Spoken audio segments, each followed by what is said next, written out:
everyone, welcome back to a brand new video. It's been quite a bit. I've delayed on this video for a bit. I've just been very busy with a lot of stuff at home. Foreshadowing. It's fine. But last week I took a couple railfanning trips. Number one, I went down to Cuyahoga Falls for the first time just to try it out. About close to 50-minute drive, to see what I could get. And for being there for a couple hours, somewhat worth it, but somewhat not. You'll see why in a bit. So all I can say now is just enjoy the video, and yeah. Also, I also went to 26th Street as well for some rail fanning, and then I went to Willoughby. So that's kind of a general idea of what you're going to see in this video. So let's hop into it and get started. Here we are along the CSX Newcastle sub in Cuyahoga Falls, Ohio. We are at milepost 124.4, I believe it is. A section of the subdivision parallels US 8 southbound for, I want to say a mile maybe. Looking eastward, we would already have two eastbound signals, high greened and ready for the train. These non-absolute signals would be the second of its kind I would see in Ohio. The first one's being in Manor. Our first guest of the day would be a CSX mixed freight. I believe the symbol was M370, but I could be wrong. I checked the Deschler train log, and the power matched what the log says. So this was, I believe, M370. Wouldn't get much horn action though, because this crossing is a quiet zone, unfortunately. This would be the second quiet zone I would see here in Ohio. The first one being up at Plaza Boulevard in Mentor, Ohio. But we would see some friendly crew on this train, which would be nice.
The signal would eventually turn back to green. So it seemed like we would have another eastbound on our hands. So I thought this next train would be a empty Coke train. No, not the Diet Coke or drink or whatever. This is some cold mixture of some sort. I'm not entirely sure on the history of Coke, but it's not a drink. It's some sort of cold combination thing or whatever it is. Someone let me know in the comments of what that is. But this would be the first time I've seen something like this, and for some reason this train had a bit of mixed freight on the front.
A bit of a wait time to kill until the next train came. This subdivision is apparently less active compared to the Erie West subdivision. Golly, that is loud! And with it being a no horn zone, holy of moly, course you had to have some screaming jump car scares, at the which end. is exactly Yikes. what happened on the next train, which would be symboled CSX I-196.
Okay, so I think I found out after that westbound, I think the default signal is green.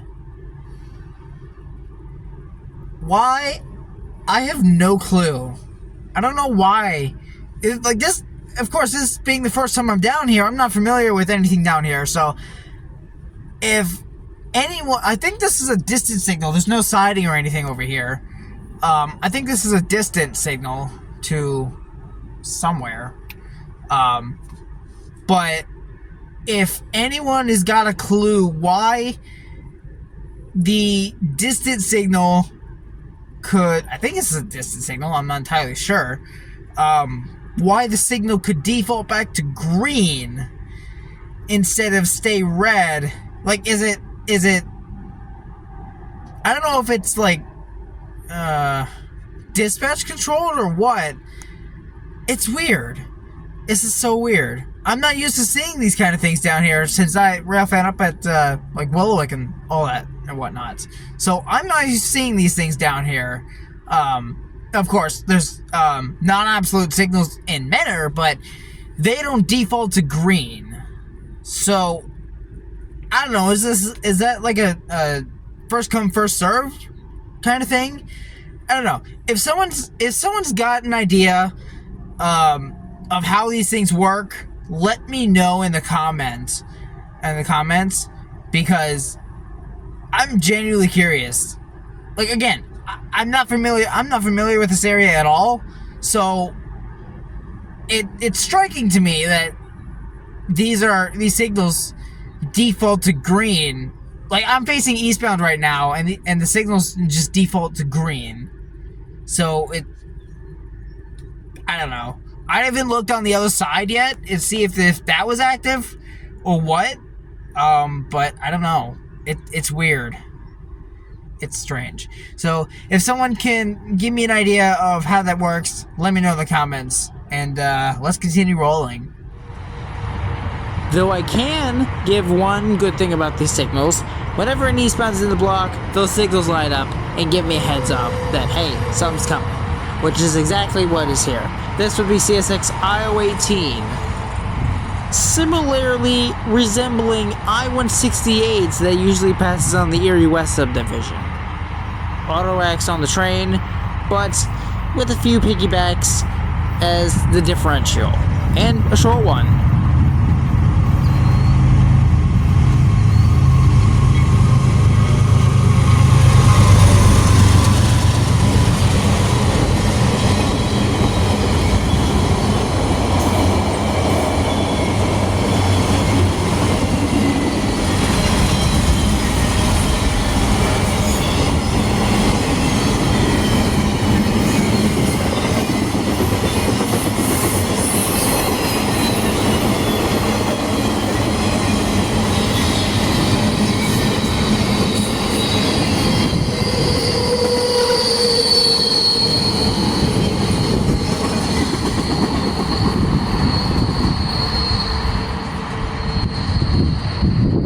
Also, I made a friend at the tracks, but it's not the friend you would expect.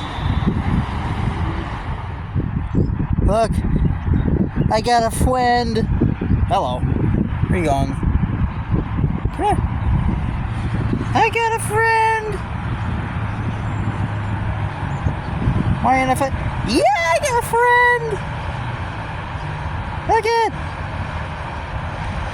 I got myself a little friend now. Why aren't you focusing? There you go.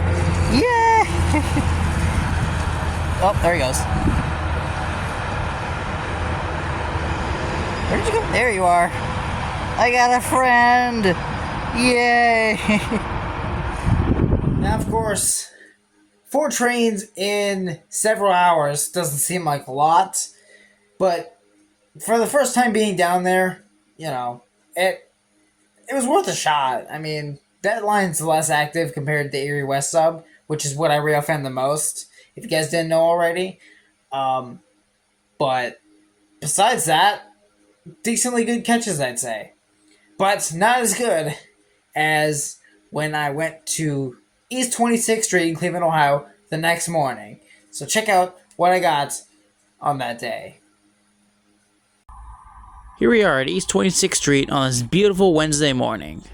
One thing I like about this spot is that it's right next to the city of Cleveland. And the tall buildings can be seen literally just off to the left, which is nice. We were here to get a few trains today, but today did not go as I thought it would be. It went a whole lot different, and you'll see why in just a second.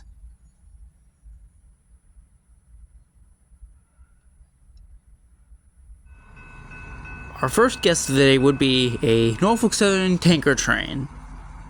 I thought I heard it was 65K, but I could be wrong.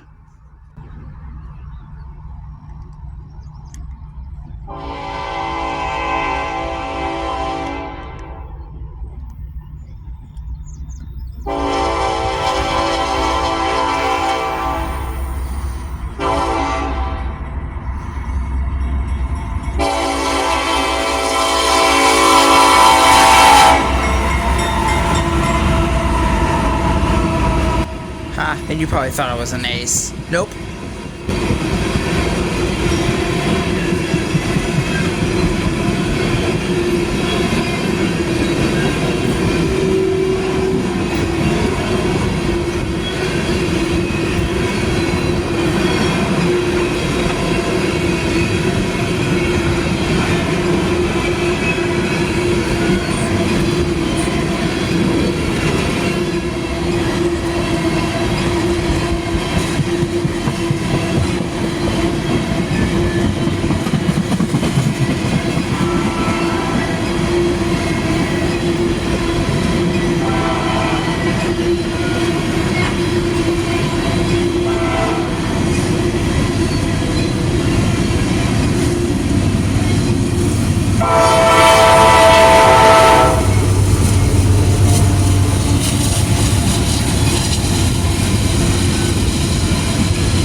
Surprise! It's a train meet!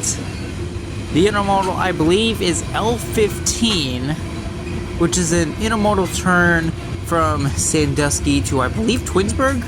I can't remember.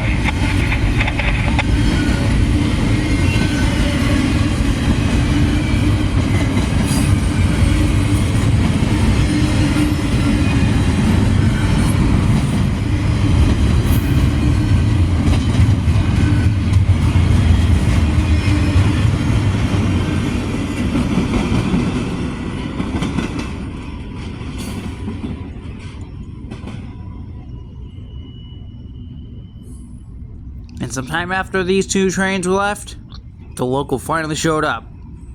The symbol was C89. And the power on this, I did not expect at all.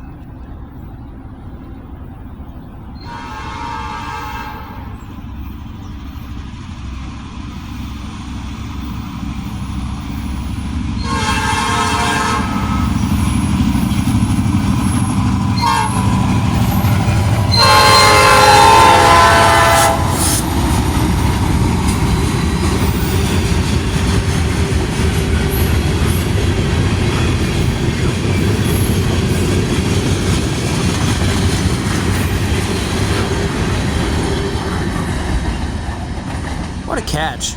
I don't think I've ever seen the quadruple 6 on the local before. I've seen a pair of 5800 Jeeps, but not that. And now, it's some surprise that I didn't think I would see, symboled NS946. I'm gonna let the train speak for itself, so just enjoy the full clip of it. It had a restricting 15 miles an hour, so you can get a good look at all of what's on it.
Yes.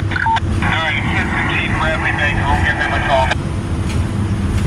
Also, when you do get down to 107, you do have permission in at 107 on the, to the crew shanty. I have a yard crew down there waiting for you, over.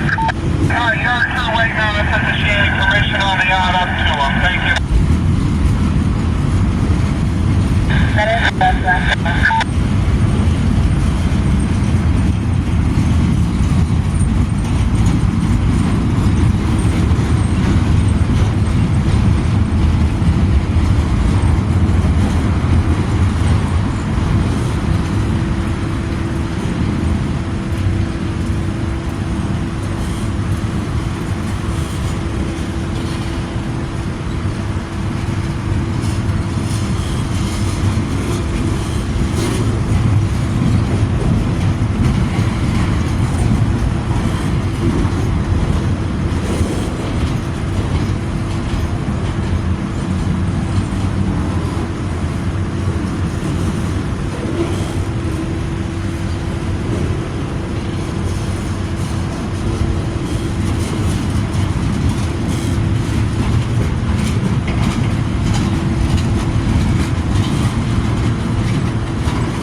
And now will be our final train of the day, NS 11K.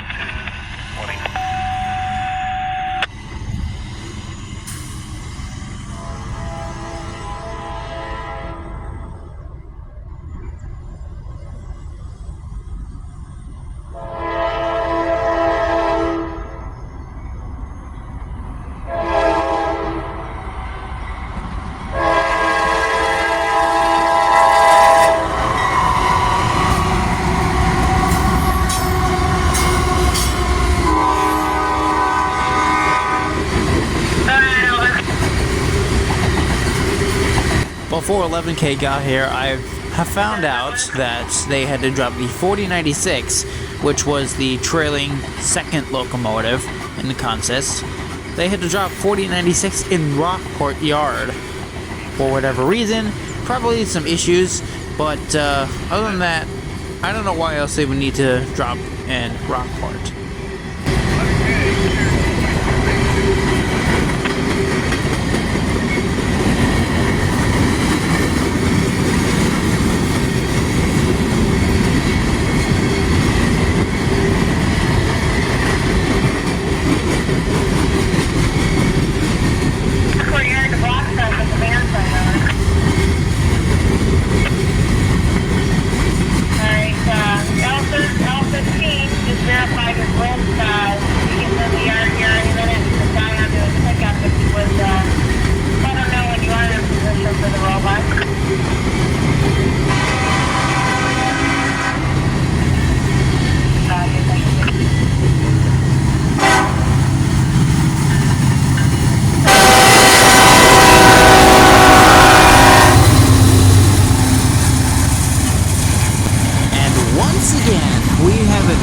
Train meet here at East 26th Street.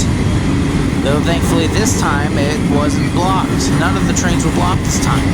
or at least the head end, unlike the first meet that we saw. But in the end, it all comes together as a nice railfanning outing.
That very same afternoon, I went down to 3 Outfits to catch a Norfolk Southern.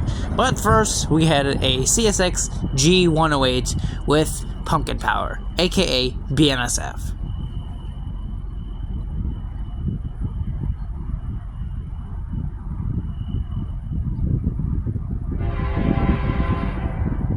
CSX Equipment Defect Detector Milepost 164.9er Track 1 Defect Axle 4 of transmission.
And about some time later, here came NS310.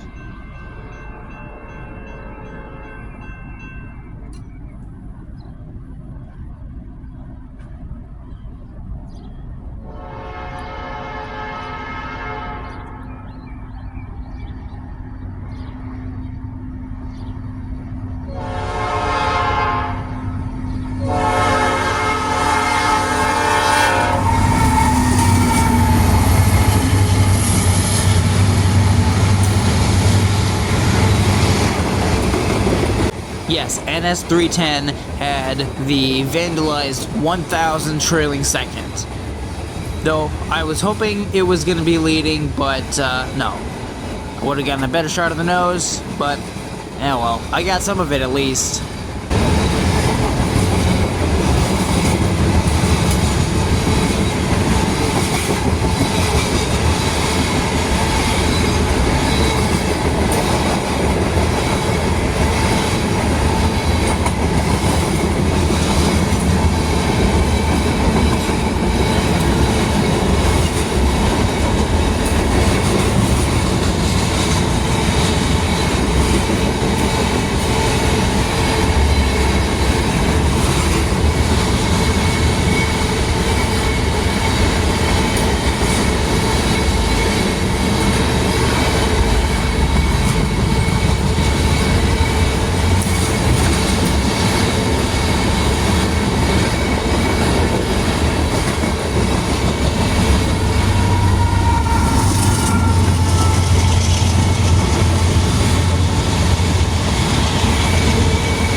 And for the final event, Amtrak 49 running 4 hours late due to some trees being down at somewhere in New York. And this is pretty rare for Amtrak 49 to be 4 hours late, so it was a nice little surprise on this July 4th.